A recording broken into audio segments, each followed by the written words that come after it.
Hello, welcome to World History, Day 5. This is 5C. We are finishing up our decisions for Hammurabi's Code. This one goes ahead and reveals it for you right away. So if you just want to notice it, we'll look at this together, and then the last one we're going to make a decision about. What happens to a patrician? You might want to write down the definition for patrician is that someone that was considered of higher value by that society, or a wealthier person, a person of more power, punches and knocks out the tooth of a man that is his equal. Remember that this is our eye for an eye beginning. Hammurabi's Code is the beginning of this.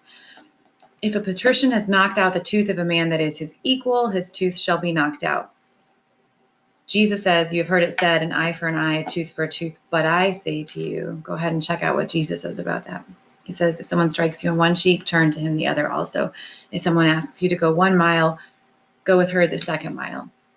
If someone demands your cloak, give them also your tunic.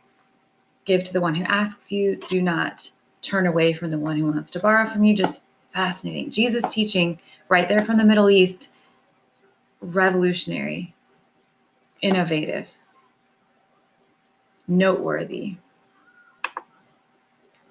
All right, our last one where we're going to write the decision, we're going to be the lawyer, is case 10-201. What should happen to a patrician who has knocked out the tooth of a plebeian?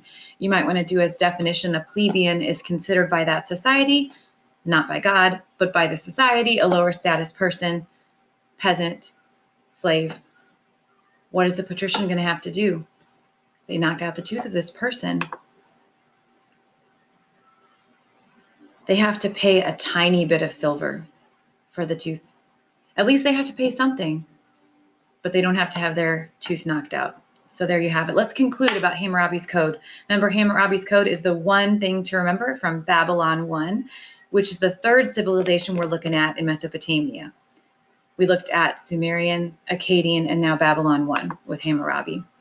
All right, conclusion, as we have Hammurabi giving his decision there in the engraving. How would you describe Hammurabi's brand of justice? Is it fair? What does it tell you about Babylonian society? We are going to discuss this in class. I'd like everyone to have a response for this. You can jot it down first, and we'll probably share in small groups first, and then share from those groups. What do you think? Fair? Why? What do you think? All right. And that ends our Babylon 1. So get ready for a new civilization. So we're going from Sumerian, Akkadian, Babylon 1 to the Hittites. All right, so the Hittites have an important accomplishment, and I think you're going to enjoy learning about their skills.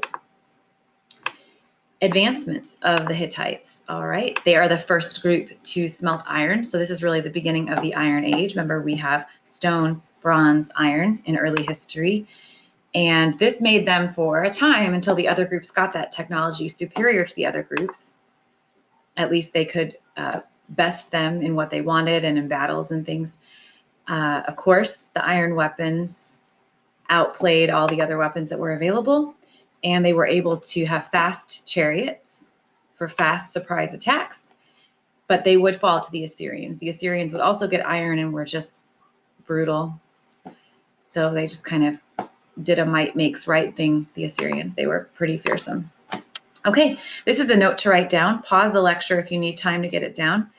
By 1595 BC, so they already had iron then, pretty early, because other groups aren't going to get it to about 1000 BC, which in the BC is later. Remember, BC goes backwards, what we usually think about. So 1595 comes before 1000 BC in the BC.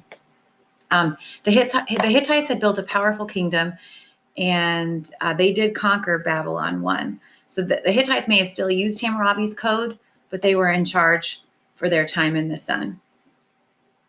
And you can see how they kind of had a lot of territory in this region here, in this Anatolia region, and into even the northern promised land for a little while. All right, there's a picture of them. Please write this down. Hittite technology, as we talked about, was the horse-drawn chariot. They were experts in metallurgy, so using metal